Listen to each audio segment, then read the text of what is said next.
Assalamualaikum and a very good morning, evening, or maybe even good night to everyone. My name is Ampuan Nurhameezah and today is another session of me and Tiny Mike. So let's go!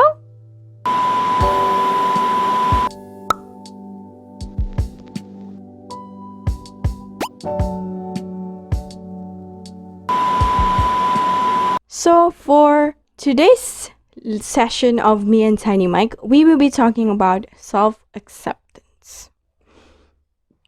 So what is self-acceptance?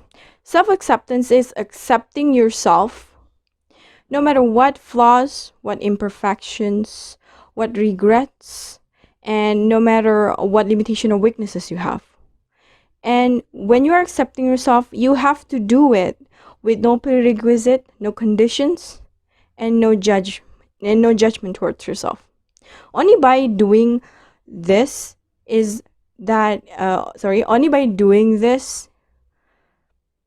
you can finally accept yourself, the real you. The meaning of self-acceptance itself is pretty easy to understand and pretty easy for people to know what it is. But at the same time, it's very hard for people to do. This is probably because at some point of our life, we have made an ideal perception of us. Like an ideal self that we want to be. And we can only truly accept ourselves when we are at that ideal self of us. But that's not the case actually. The only way for you to truly accept yourself is to know that you have imperfections, you have weaknesses, you have flaws and limitations, and that these are, things that sometimes you can't even control. So you need to know that in order for you to accept yourself.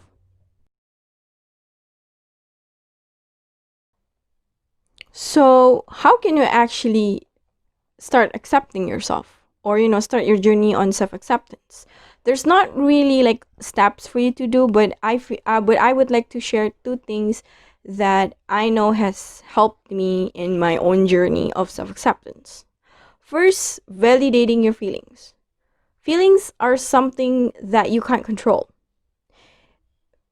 A lot of people they tend to discard their feelings, or they tend to say like, oh, I don't like, why am I feeling like this? This is so But what people need to know is that feelings are normal, and whatever you're feeling right now or like in the past is very, very valid.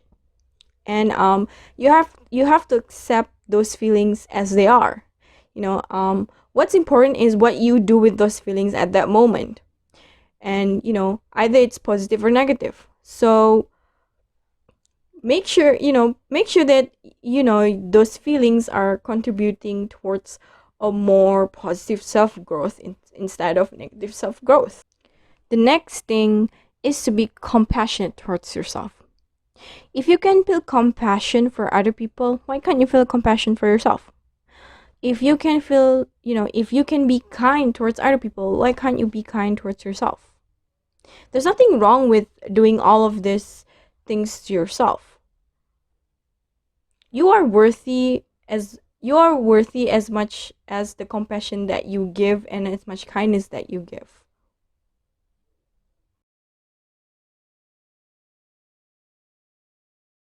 Self-acceptance is a very important part of us, because I feel that only through self-acceptance that we can grow more and we can learn more.